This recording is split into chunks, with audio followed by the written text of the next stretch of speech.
mystère de la prophétie. Le mystère de la prophétie. Et nous allons rapidement lire quelques portions des Écritures.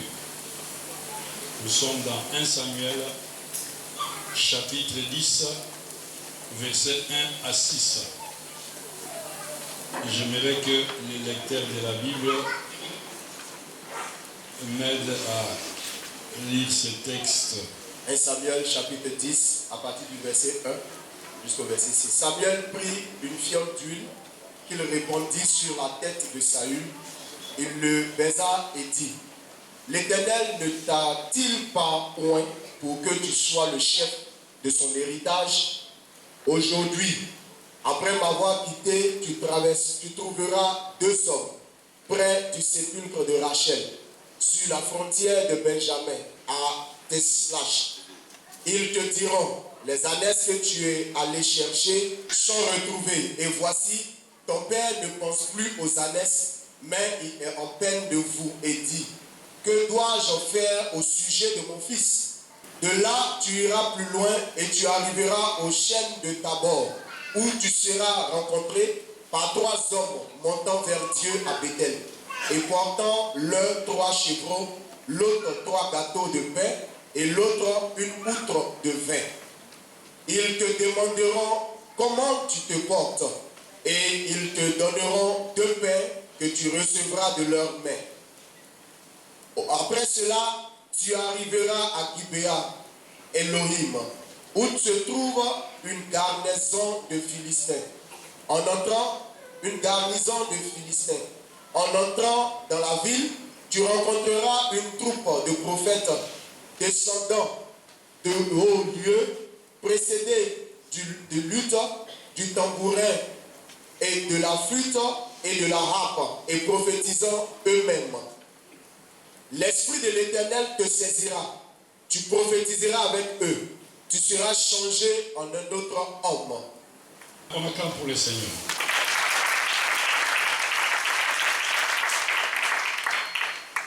Amen. Le mystère de la prophétie. Mon but à travers cet enseignement, c'est de donner quelques bases sur comment on peut marcher, n'est-ce pas, avec une prophétie. Parce que voyez-vous, recevoir une prophétie est une chose et vivre son accomplissement en est une autre. Laissez-moi vous dire qu'il y a beaucoup de personnes qui sont au cimetière sans avoir vécu, expérimenté, n'est-ce pas, leur prophétie. Et même leurs promesses, les promesses de leur vie. Et le sujet de la prophétie est un mystère parce qu'il y a beaucoup de choses liées à l'accomplissement de la prophétie. Et c'est comme ça que beaucoup de personnes ont pris Dieu pour menteur. Et même parfois les prophètes comme des menteurs. Mais ce que j'aime avec Dieu, c'est que il y a des choses que nous ne connaissons pas, que lui, il connaît. Amen. Il y a des choses même auxquelles tu ne peux pas imaginer, mais Dieu, lui, il sait. Et il va te conduire dans ces choses. Amen. C'est pourquoi ce matin, je voudrais exhorter quelqu'un à ne pas regarder à son présent. Amen. Mais à percer les mystères de Dieu pour voir son futur. Amen. Il y a quelque chose que le ciel a prévu pour toi. Au-delà de ce que tu crois, au-delà de ce que tu penses, au-delà de ta famille, au-delà de ce que le monde pense et dit sur toi. Et c'est comme ça qu'un jour, la destinée de Saül va commencer à crier. Son père va se réveiller pour se rendre compte que les ânesses familiales étaient perdues, égarées. Et c'était là l'héritage même de la famille. C'est comme ça qu'on va appeler Saül pour lui dire: jeune homme, va à la recherche des ânesses. On n'a plus rien. tout est parti. Et donc, Saül se met à la recherche des ânesses, il va à la recherche des ânesses comme un perdant. Il ne sait pas que Dieu a prévu autre chose. Lui, pour lui, il est parti à la recherche des ânesses. Mais pourtant, Dieu avait perdu autre chose. J'aimerais ici ouvrir une parenthèse rapidement et la refermer rapidement pour te dire que certaines pertes dans ta vie seront occasionnées par Dieu parce qu'il devait t'amener dans une autre dimension. Amen. Il y a des choses que tu vas perdre, papa. Il y a même des choses qui te feront pleurer.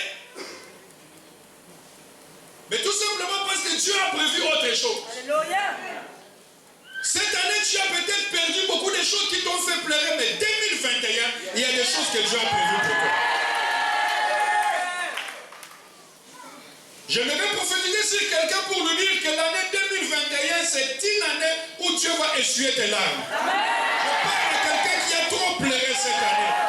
Dieu va essuyer tes larmes. Donne-moi un amen vitaminé. Pendant que tu dis amen, le ciel est en train de s'ouvrir. La main de Dieu est en train de descendre.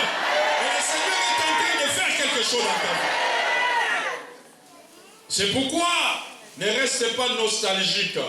Ne reste pas de ceux qui passent leur temps à regretter les choses qui sont passées. Tu vas perdre de l'argent.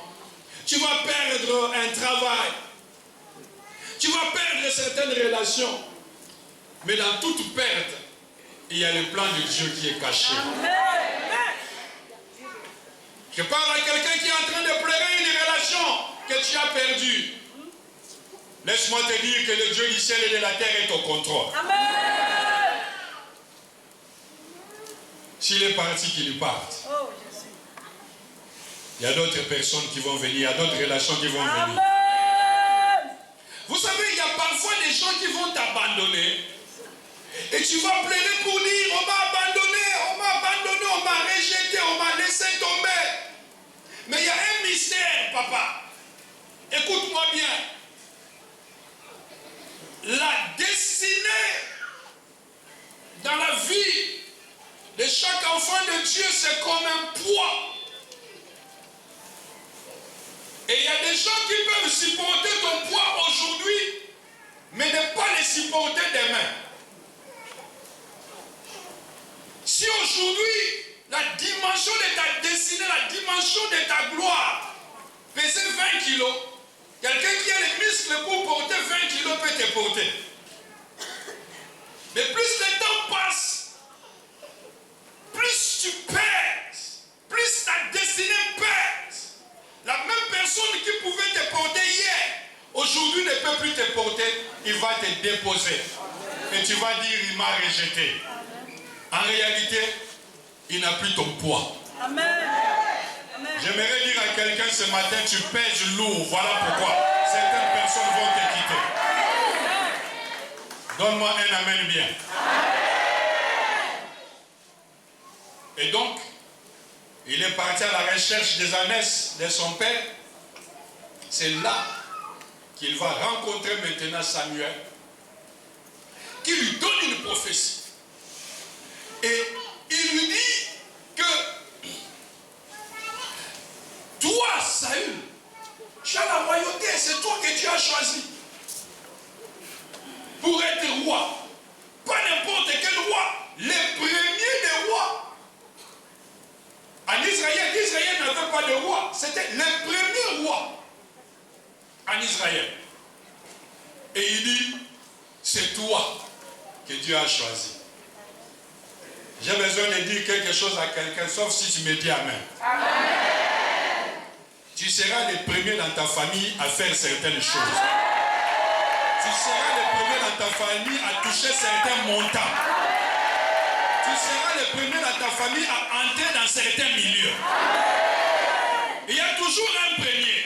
Et ma prière ce matin, c'est que toi tu sois le premier. Amen. Dis Amen et reçois l'onction d'être le premier. J'entends quelqu'un dire je suis le premier. Je suis le premier. J'ai même envie d'ajouter quelque chose, sauf si tu me dis Amen. Tu seras le premier dans cette église à voir certaines choses. Regarde ton voisin, dis-lui pas toi mais moi.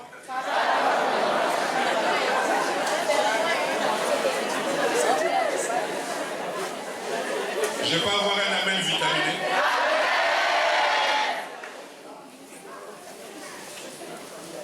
Mais ce que j'aime, c'est que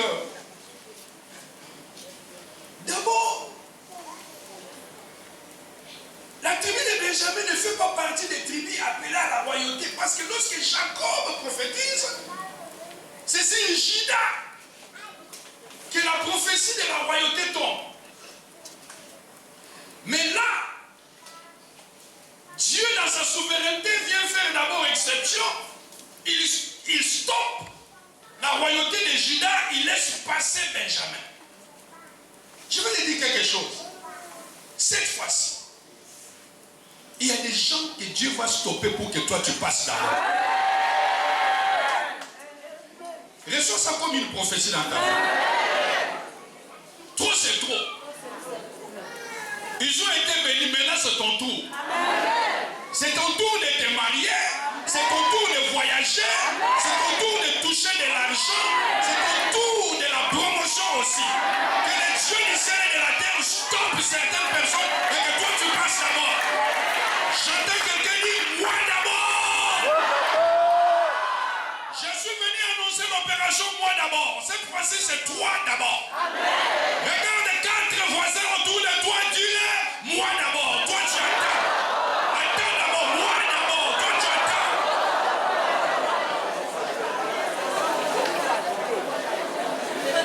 Je veux un amen avant d'avancer. C'est comme ça qu'il va croiser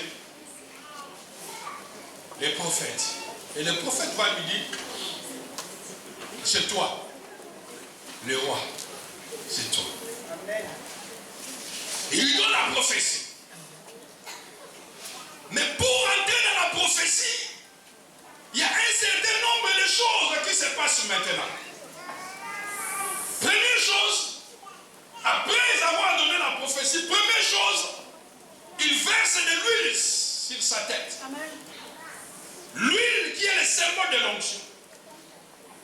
J'aimerais ce matin parler premièrement de l'onction de la prophétie.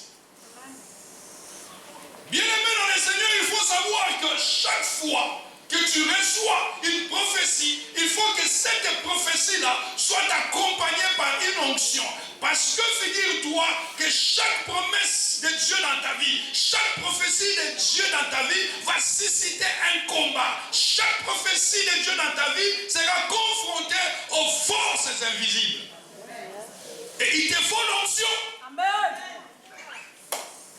Bien-aimé, la prophétie peut te tuer. Parce que tu n'as pas supporté le combat de la prophétie. La Bible dit, tu dresses une table devant moi en face de mes adversaires. Dieu n'a pas dit, je dresse devant toi une table en face de tes amis, mais en face de tes adversaires. La prophétie de ta vie est en face de tes adversaires. Et elle sera combattue. C'est pourquoi David dit, devant mes adversaires, mais tu ondouilles ma tête. Amen. Ma bénédiction est devant mes adversaires, mais pour la sécuriser, tu ondouilles ma tête. Amen. Tu as besoin de l'onction qui garde et qui accompagne la prophétie. Amen. Bien aimé, beaucoup n'ont pas vu l'accomplissement de la prophétie de Dieu dans leur vie. Pas que Dieu a menti, pas que le prophète a menti, mais tout simplement parce que l'onction qui accompagne la prophétie n'était pas là. Lorsque les mages sont venus voir Hérode et qu'ils lui prophétie de la naissance du roi. Dès qu'Hérode a su qu'un roi venait de naître, il était encore petit, mais il avait une prophétie sur lui. Dès qu'ils lui ont dit, un roi vient de naître, le combat a commencé. Amen. Il a cherché à tuer Jésus. Jusqu'à Jésus était obligé de fuir. Je voudrais dire à quelqu'un qui a des situations où tu dois fuir. Amen. Même Jésus lui-même avait fui. Amen. Dis à ton voisin, à certains moments, il faut apprendre à fuir.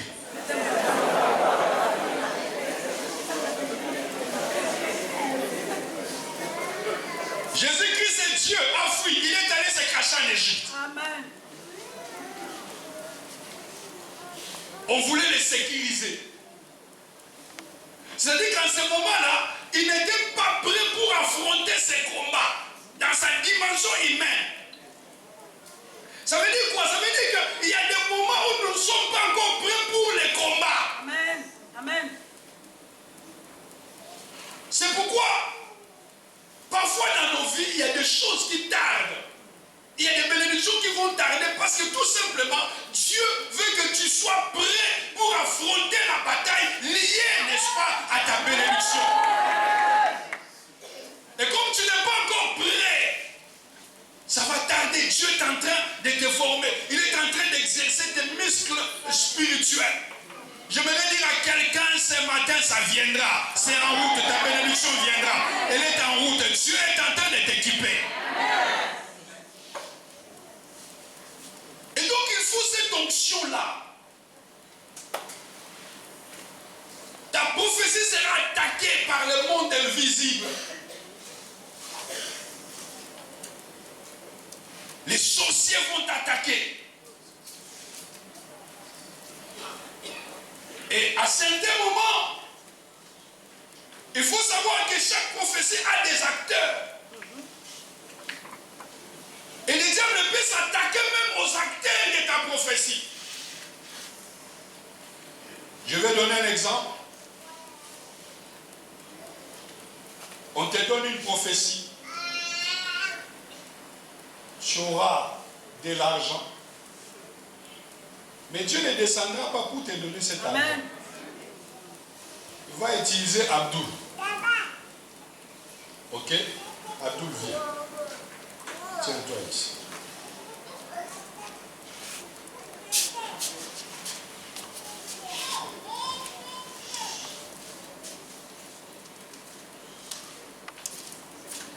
La prophétie. Tu auras l'argent. C'est une prophétie. C'est une parole qui plane dans le spirituel. Ok? Viens planer dans le spirituel. Viens. Allez, plane.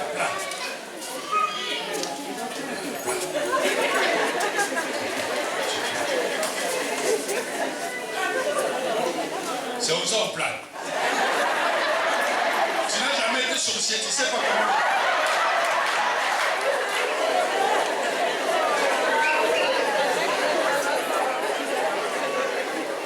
Est-ce qu'il y a un sorcier qui peut nous montrer comment? Maintenant,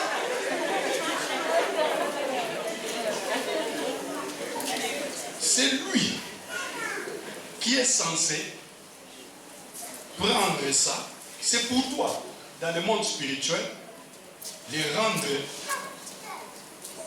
visibles dans ta vie. Tu comprends?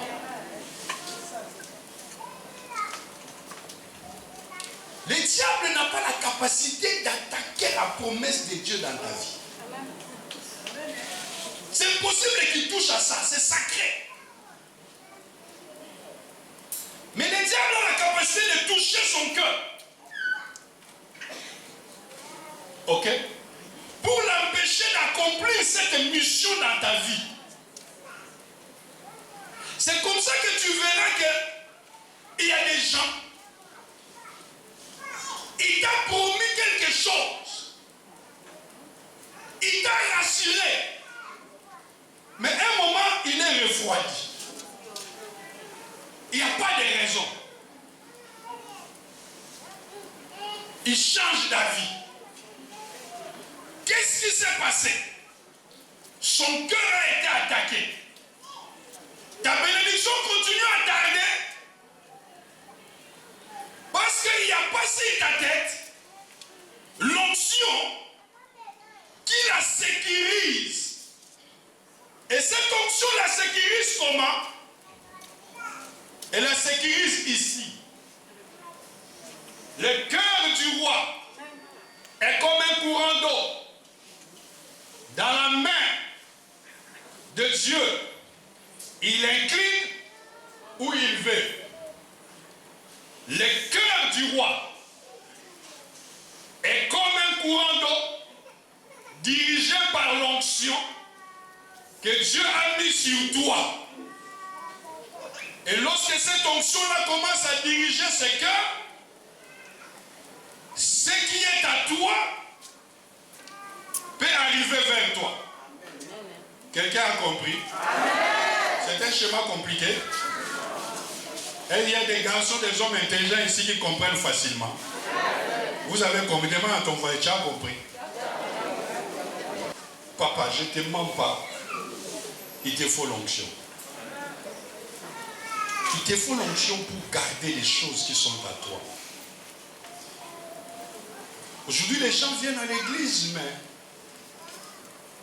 ne développent pas la dimension spirituelle. Ne développent pas les côtés spirituels. Les chrétiens sont devenus superficiels. Aujourd'hui, dans nos églises, on ne parle plus trop du spirituel, de l'onction, des dons spirituels, des choses comme ça. Aujourd'hui, nous sommes tous dans les combats spirituels. Le feu, le feu, le feu, le feu.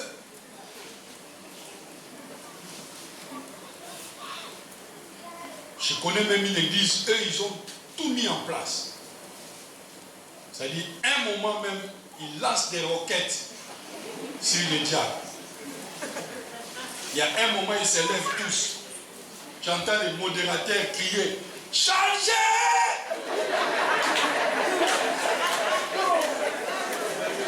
Et puis les gens font « Raka !» Tirez !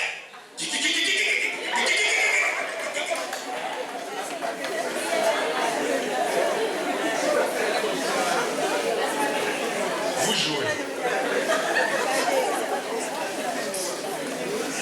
Les gens jouent avec les choses de Dieu. Et c'est comme ça que les gens sont trop faibles aujourd'hui. Les chrétiens sont trop faibles. Alors Samuel prend lui, il fait ceci sur sa tête, il a l'onction. Et il lui dit, tu peux partir. Il marche avec la prophétie, mais il n'est pas dans la prophétie. Il a la prophétie d'être roi, mais il n'est pas encore roi. Il a la prophétie, mais il n'est pas encore roi. Samuel lui dit, tu peux partir maintenant. Mais,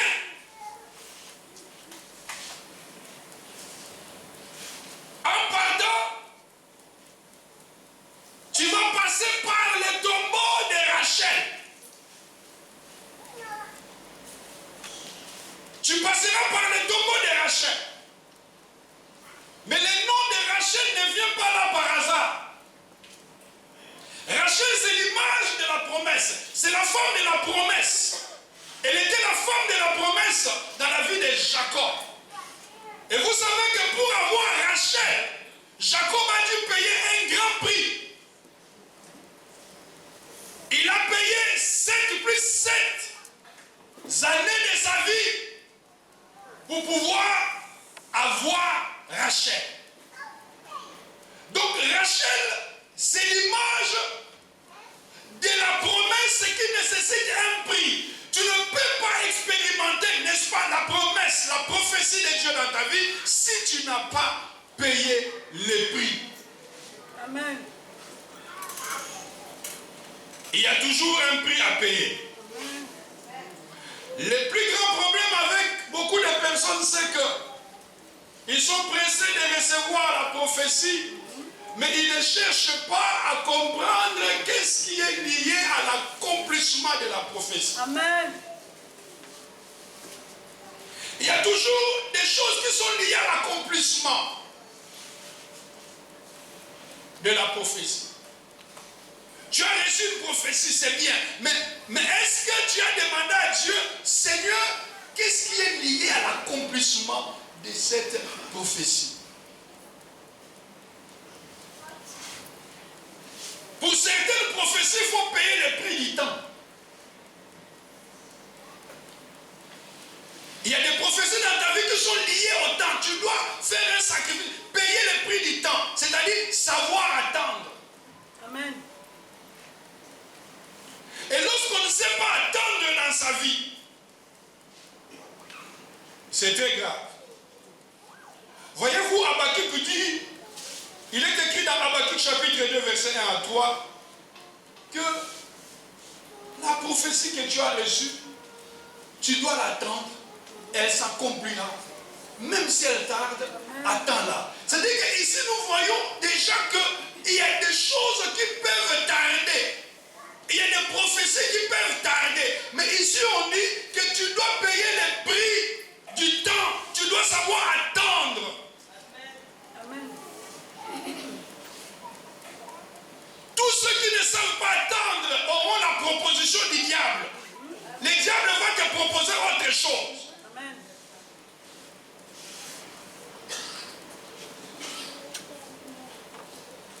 Dieu t'a promis le mariage. Mais comme ça tarde, un homme marié se présente, tu dis c'est ça.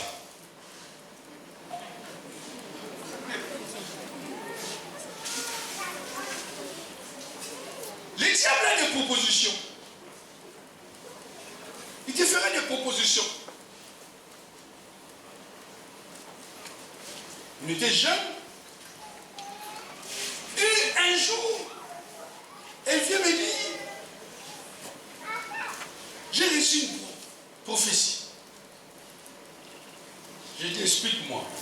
Alors, elle me parle d'un frère dans l'église. Elle dit, j'ai reçu une prophétie que le frère un tel, Dieu va les bénir. Et il va quitter ce pays, il va vivre en Europe. J'ai dit, ok, il faut partager la prophétie avec les frères, ça c'est une bonne chose. Elle va dire aux frères, voilà ce que Dieu m'a dit, il va te bénir. Pendant ce temps, les frères étaient dans la galère. Il dit, Dieu m'a dit, il va te bénir, et même tu vas quitter ici, tu vas aller dans un pays européen, un pays occidental, où tu vas vivre. Première prophétie. Deuxième prophétie, après quelques temps, elle revient vers moi encore. Elle me dit, ah, Dieu m'a donné encore une prophétie. J'ai dit, parle-moi. Elle dit, c'est toujours aussi les mêmes frères là. J'ai dit, c'est quoi encore maintenant la prophétie? Elle dit, Dieu m'a dit que c'est lui mon mari.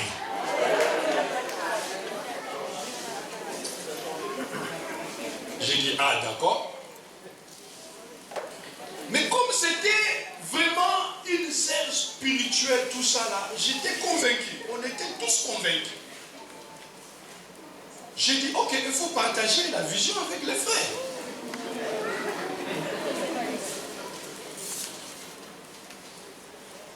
C'était une jolie sœur, tout ça. Vous voyez, les frères étaient dans la galère. Tu vois une très belle fille comme ça, venir te donner ce genre de prophétie.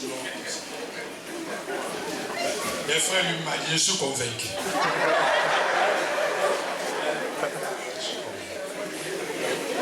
Moi-même, je sentais ça.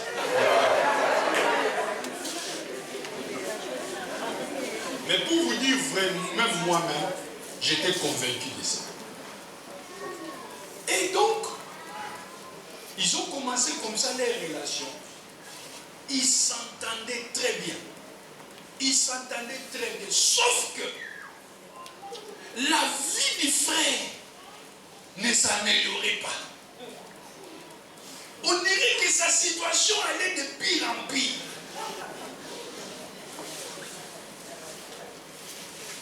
Mais un jour encore, je vois la même sœur qui revient vers moi pour me donner une troisième prophétie. Pour dire, ah, j'ai rencontré quelqu'un, je crois que je m'étais trompé. Il y a un monsieur qui vit en Europe, qui est venu, en tout cas il est prêt pour me marier. Je sens que je m'étais trompé. Je veux m'engager avec ce monsieur. Mais le monsieur, c'était aussi un monsieur aussi sérieux. Il venait de l'Europe. Il était chrétien. Il était sérieux aussi. Donc il n'y avait pas moyen même de... Non, mais tu as dit que c'était lui, mais c'est comment? Oh, non. Vous savez, on peut se tromper dans l'analyse prophétique. J'ai dit, ah, c'est arrivé là-bas.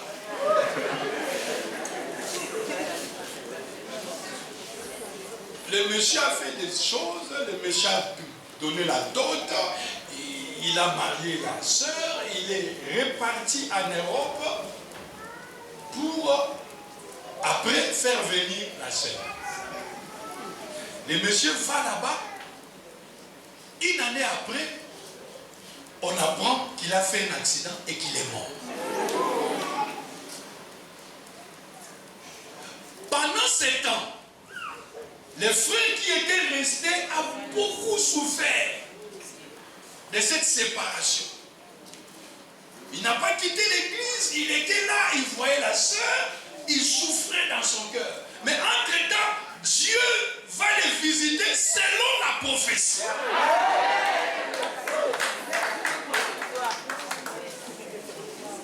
Qu'est-ce que je veux dire là? C'est que la sœur avait la prophétie de sa vie, mais n'a pas su attendre, n'a pas su payer le prix du temps.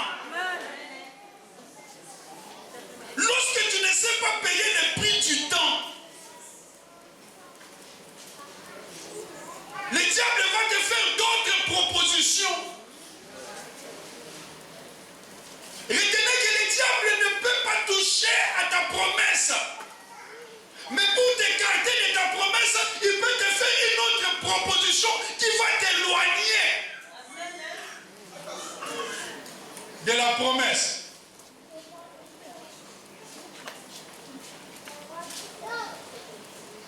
Après cela, bon,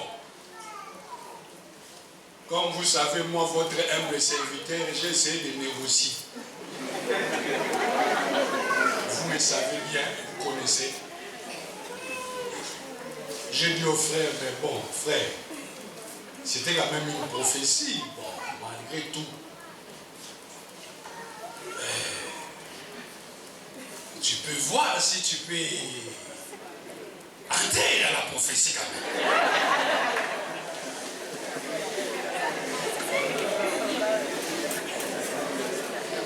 Le frère m'a dit, je ne peux pas prendre quelque chose qu'on a déjà utilisé.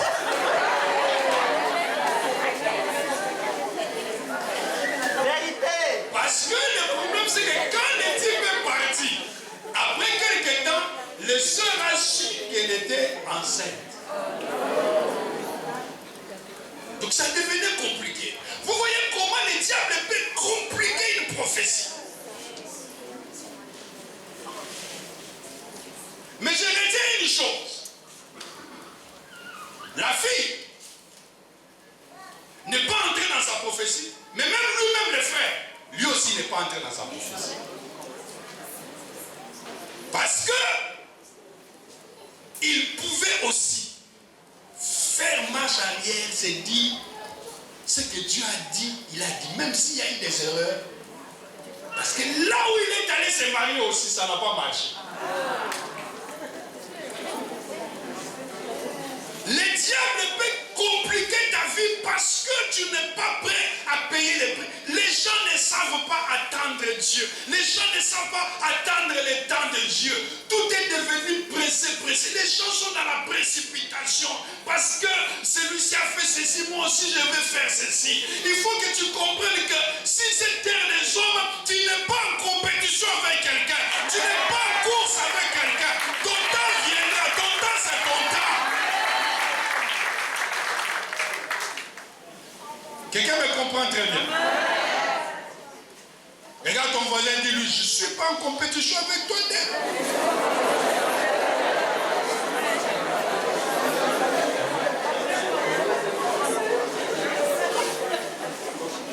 Je vais attendre la main vitaminée.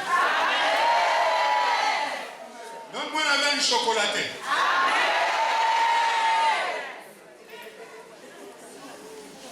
Le prix du temps, papa. C'est un prix que tu dois apprendre à payer. Sinon, il y aura des propositions que le diable va te donner. Après, il lui dit, tu vas rencontrer encore 3 hommes montant à Bethel. Le nom Bethel n'est pas encore par hasard là.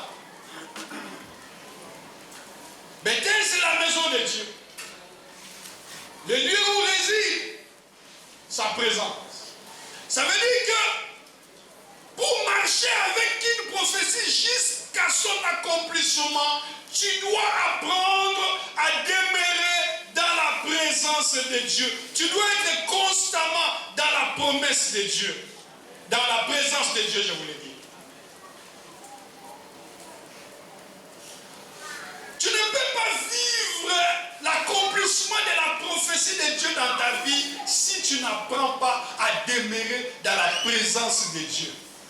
Habakkuk dit, j'étais à mon poste et j'attendais. Il était à un poste. Ton poste, c'est la présence de Dieu. Mais tu veux que la prophétie de Dieu te trouve où?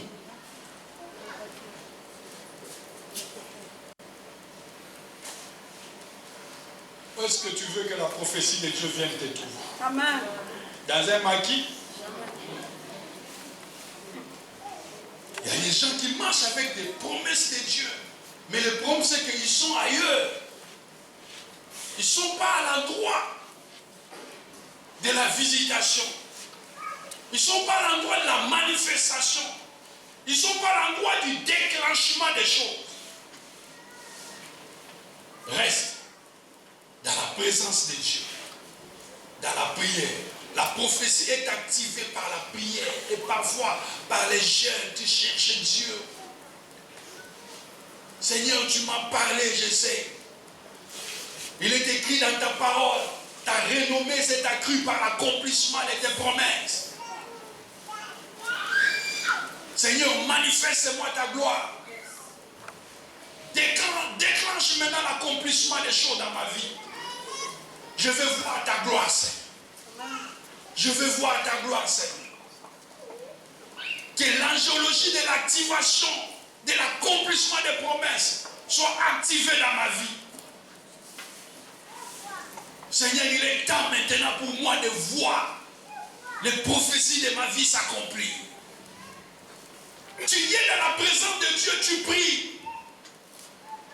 Tu cherches la face de Dieu. Mais tu les sers aussi. Être dans la présence de Dieu, c'est aussi servir Dieu. Parce que, figurez-vous que l'accomplissement des promesses peut arriver pendant que tu es en train de servir. Vous vous souvenez de Zacharie? Lui et sa femme n'avaient pas d'enfant. Ils ont attendu l'enfant pendant longtemps. Mais quand est-ce que Dieu les visite? C'est pendant qu'il est en train de servir. Pendant qu'il s'acquittait de son service en tant que sacrificateur, c'est là que l'ange de l'Éternel va apparaître et va lui parler. Zacharie, je suis venu pour ton miracle. Mais il y a des gens, ça dit qu'il a la prophétie. Mais il est ailleurs, il n'est pas dans la présence de Dieu, il n'est pas à son poste. J'étais à mon poste et j'attendais. Ce matin, je suis venu dire à quelqu'un, puisque tu as demeuré dans la présence de Dieu, l'année 2021, c'est une année d'accomplissement pour ta vie. Tu verras la gloire de Dieu dans ta vie. Tu verras Dieu accomplir des choses dans ta vie. Donne-moi un amen et reçois.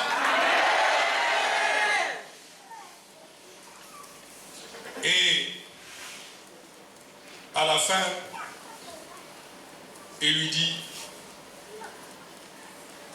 tu vas rencontrer maintenant un groupe de personnes, des prophètes en train de prophétiser.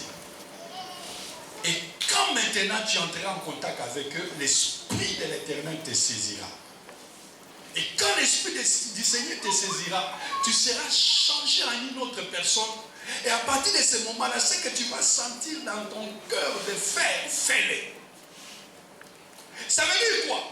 Ça veut dire que l'accomplissement de la prophétie de Dieu dans ta vie dépend aussi du niveau de ta sensibilité spirituelle pour accomplir, pour poser certains actes. Il dit ce que tu vas sentir que tu dois faire. Maintenant fais-le. Parce que l'Esprit du Seigneur te saisira. Mais beaucoup de personnes n'expérimentent pas l'accomplissement des promesses de Dieu. Parce que, ils ne sont pas dans une position où ils peuvent être saisis par l'Esprit du Seigneur. Deux, ils n'ont pas développé la sensibilité spirituelle pour savoir que maintenant, je dois poser tel acte ou tel autre acte.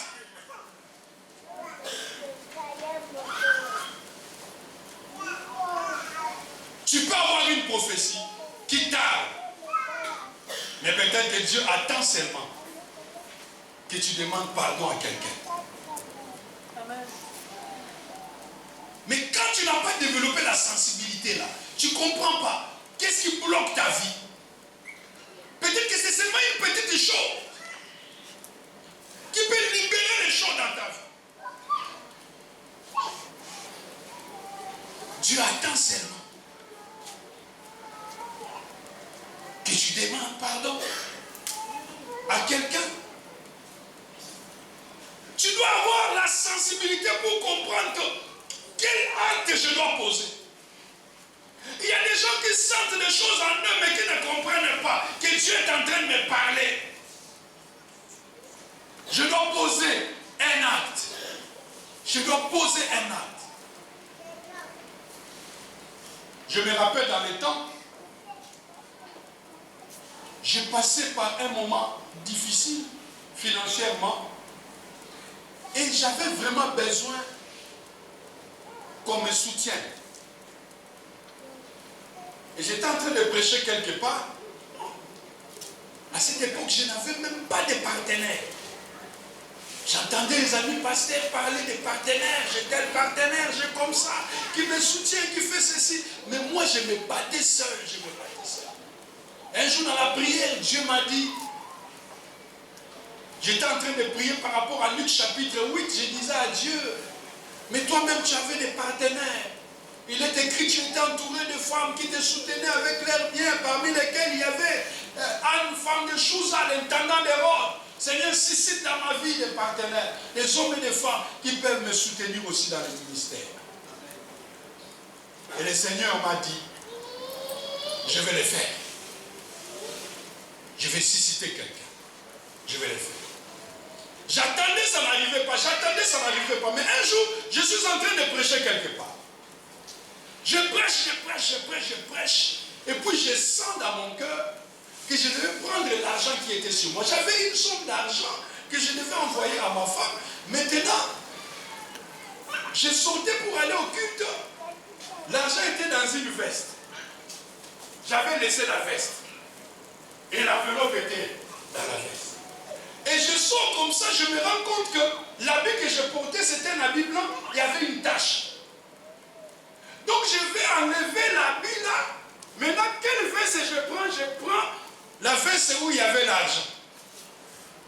Je mets sur moi et je vais. Maintenant, pendant que je suis en train de prêcher, le Saint-Esprit me dit, dans la poche de ta veste là, il y a une enveloppe, oui ou non? J'ai dit, je ne sais pas.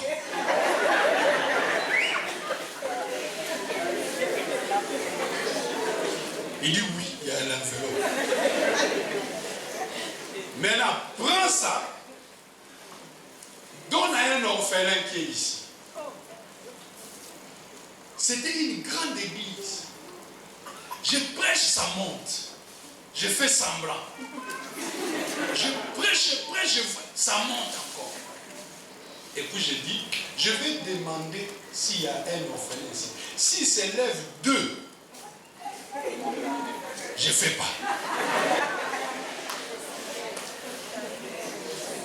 C'était une grande église. J'ai dit, est-ce que il y a un orphelin ici, papa, dans une église de plus de 1000 personnes? Il y a un orphelin qui s'est mis. Un jeune garçon. J'ai dit, est-ce qu'il y a un autre orphelin? Si vous êtes là, manifestez-vous.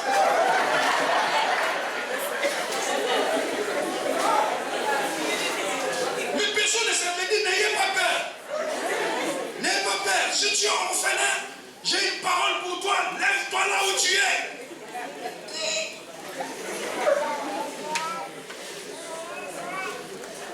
Il n'y a pas d'orphelin qui s'est là. J'ai dit, c'est quoi ça? J'ai dit, mon frère approche. Je prends, je mets la main. Je sors cette enveloppe. Je lui donne. Je dis, j'ai entendu la voix du Seigneur qui m'a dit qu'il y a un orphelin ici, de lui donner ça. Je lui ai donné. En même temps, j'ai continué ma prédication. Mais la température avait baissé. Parce qu'en même temps, je prêche, en même temps, je me pose des questions. Comment maintenant je vais dire à ma femme tout ça? Je vais lui envoyer tout ça. Et puis, à la fin, nous entrons dans le bureau avec le pasteur. J'étais un peu inquiet, un peu triste, tout ça là. Et puis, on vient dire au pasteur qu'il y a une femme qui veut me voir. Ah! Je n'étais pas prêt de parler tout ça. J'ai dit au pasteur, je suis un peu fatigué. On dit que la femme insiste. Je dis, ok, faites-la, la femme entre. Qu'est-ce que la femme me dit? La femme me dit, lorsque vous vous êtes levé, pasteur, et que vous avez donné cette enveloppe à ces jeunes garçons-là, j'ai senti l'Esprit de Dieu me dire de prendre un engagement dans ta vie. Pendant 12 mois, je dois te donner un montant de 250 000 francs CFA pendant 12 mois, où que tu sois. Où que tu sois.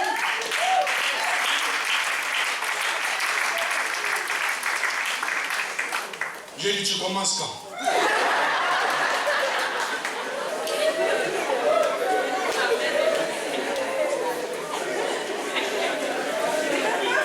Il dit, c'est moi, je commence. J'ai dit, mets-toi à genoux, j'ai prié pour elle, tout ça. Et cette femme-là a respecté cet engagement-là. Moi, je voyage beaucoup, mais cet argent-là me suivait partout. Partout. Pendant 12 mois, elle a respecté cet engagement-là et ça m'a beaucoup aidé à cette époque. Ça m'avait beaucoup aidé. Seulement, bon, après 12 mois, elle aussi, il n'y a même pas de prolongement. 12 mois, elle a coupé 4. C'est pas comme ça on fait.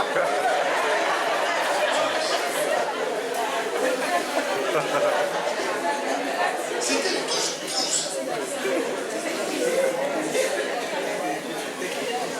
Donne-moi la même chose. J'avais senti qu'il y avait un acte que je devais poser qui allait déclencher. Et à partir de là, Dieu m'a ouvert des portes pour cette dimension-là. J'ai commencé à voir aussi des gens s'engager dans ma vie. Ce que j'entendais dire, les autres dire, j'ai commencé à voir ça dans ma vie. Des gens prennent des engagements dans ma vie. Pasteur, moi je veux faire ceci. Pasteur, moi je m'engage comme ça dans ta vie, dans ton ministère, je veux faire ceci. Les gens se sont engagés pour me payer des billets d'avion. Des gens, beaucoup de choses. À partir d'un acte que j'avais senti, lorsque l'Esprit de Dieu te saisira, c'est que tu vas sentir de faire.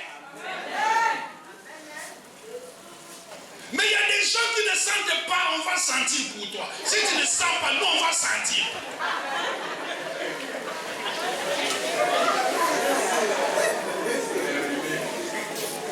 L'homme de Dieu peut sentir pour toi, Abdoul.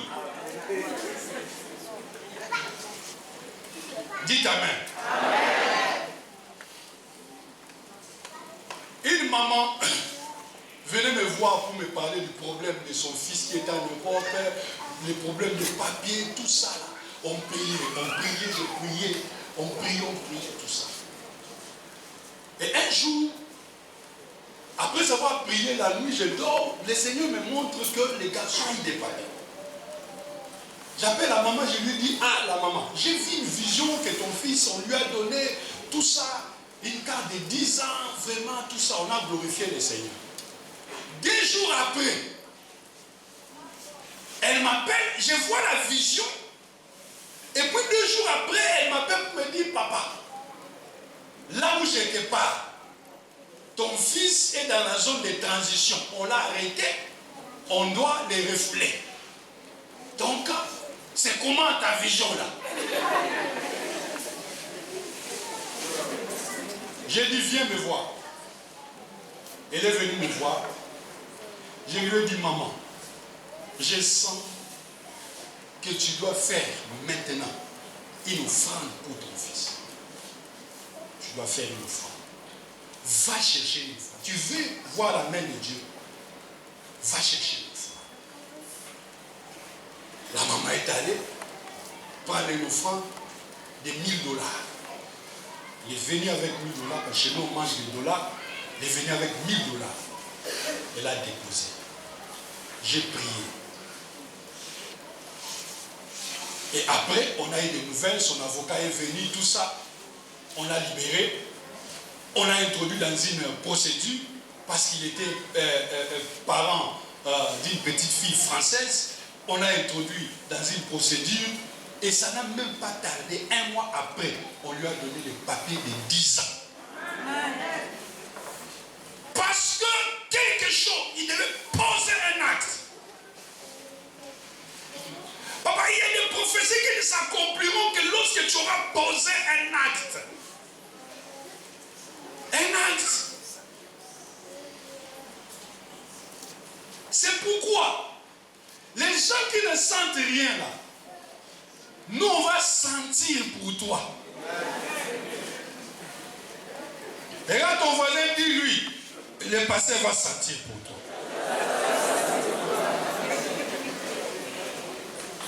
Je sens que là ton cœur commence à battre. Je sens que tu dois tout ça.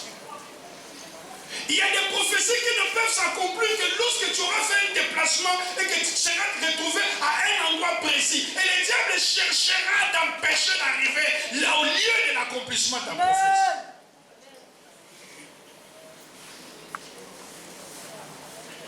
Ce matin, bien-aimés dans le Seigneur, ce sont là de peu de mots que j'avais à partager avec vous. Que le Dieu du ciel et de la terre vous bénisse à vous.